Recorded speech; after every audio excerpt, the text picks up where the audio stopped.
बांग्लादेश की अंतरिम सरकार ने जमाते इस्लामी और उसके स्टूडेंट विंग इस्लामी छात्र शिविर पर लगी पाबंदी हटा दी है। क्या है जमाते इस्लामी और बांग्लादेश के इस कदम से भारत और बांग्लादेश के रिश्तों पर क्या असर पड़ेगा, इसी पर बात करेंगे इस वीडियो में। मेरा नाम है हरीम और आप देख रहे हैं स्विच। सबसे पहले आपको बता दें कि ये जो जमाते इस्लामी है, ये फिलहाल बांग्लादेश की सबसे बड़ी इस्लामिक पार्टी है। इसकी शुरुआत एक इस्लामिस्ट फंडामेंटलिस्ट मूवमेंट के तौर पर हुई थी। जमाते इस्लामी Bangladesh was founded on 26 August 1941 in undivided Pakistan's Lahore। जमाते इस्लामी हमेशा से अनडिवाइडेड पाकिस्तान का सपोर्टर थी और उसने साल 1971 की बांग्लादेश लिबरेशन वॉर के बाद भी इसके लिए अभियान चलाया था। जमाते इस्लामी और उसके स्टूडेंट विंग इस्लामी छात्र शिविर पर शेख हसीना सरकार के दौरान साल 2013 में पाबंदी लगाई गई थी। फिर पिछले साल बांग्लादेश की सुप्रीम कोर्ट ने जमात के चुनाव लड़ने पर भी प्रतिबंध लगा दिया था। जमाते इस्लामी की पॉलिटिकल हिस्ट्री देखें तो 1978 में जमात ने पहली बार आम चुनाव में हिस्सा लिया था। 1986 में बांग्लादेश की संसद में उसके 10 कैंडिडेट्स की जीत हुई। फिर साल 2001 में पार्टी ने संसद में 18 सीटें हासिल की और 3 दूसरी पार्टीज के साथ गठबंधन किया।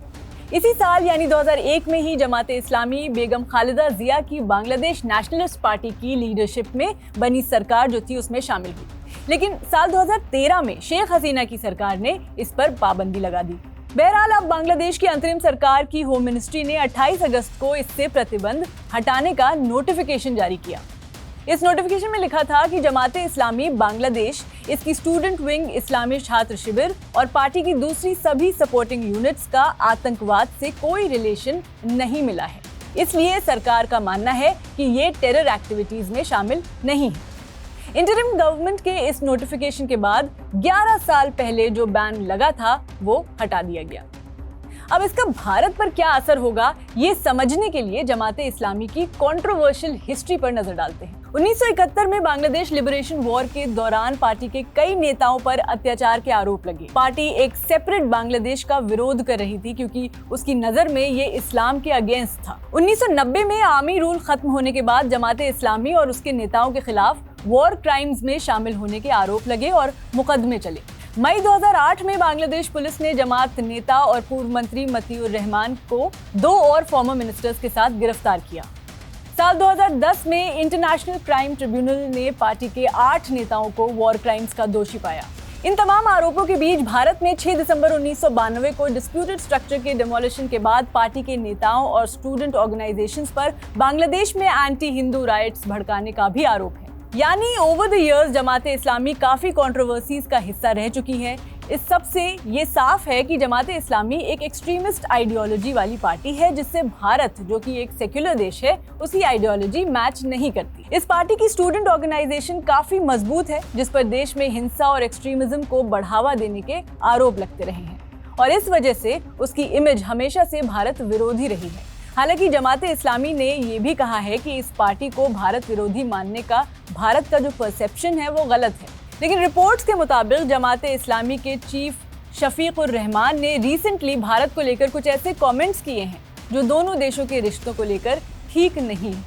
शफीकुर रहमान ने कहा है कि भारत ने पास्ट में कुछ ऐसे काम किए हैं जो बांग्लादेश के लोगों को पसंद नहीं आए, जैसे कि साल 2014 के बांग्लादेश चुनाव के दौरान एक वरिष्ठ इंडियन पॉलिटिशियन ने ढाका का दौरा किया और एडवाइस दी कि बांग्लादेश के चुनाव में किसे हिस्सा लेना चाहिए और किसे नहीं। ये अनएक्सेप्टेबल था क्योंकि ये बताना पड़ोसी देश का काम नहीं है। हमारा मानना है कि भारत बांग्लादेश के साथ अपनी फॉरेन पॉलिसी री-इवैल्यूएट करेगा। हमें लगता है कि एक दूसरे के इंटरनल इश्यूज में इंटरफेरेंस से बचना चाहिए। मिलकर काम करना और इंटरफेयर करना 2 अलग बातें हैं। साथ मिलकर काम करना पॉजिटिविटी बनाए रखता है और जबकि इंटरफेयर करना नेगेटिव होता है। भारत हमारा सबसे करीबी पड़ोसी है। हम लैंड और वाटर दोनों सीमाएं साझा करते हैं, इसलिए हमारे बीच अच्छे संबंध होने चाहिए। इतना ही नहीं, उन्होंने एक तरह से ये भी कहा है कि जमाते इस्लामी भारत के साथ कॉर्डियल एंड स्टेबल रिलेशंस चाहती है, लेकिन साथ ही उन्होंने जोर देकर कहा कि भारत को पड़ोस में अपनी फॉरेन पॉलिसी पर फिर से विचार करने की जरूरत है क्योंकि बायलैटरल रिलेशंस का मतलब एक दूसरे के इंटरनल इश्यूज में इंटरफेयर करना नहीं है। So as you can see, Bangladesh की इस पार्टी की तरफ से ऐसे स्टेटमेंट से काफी क्लियरली लगता है कि ये फ्रेंडली टर्म्स पे तो नहीं कहा गया और इसलिए ही बांग्लादेश में जमाते इस्लामी से बैन हटना और उसका चुनाव में फिर से एक बार हिस्सा लेना भारत के बांग्लादेश से रिश्ते बिगड़ने की तरफ इंक्लाइंड है। For more such updates on Bangladesh India relations keep watching switch.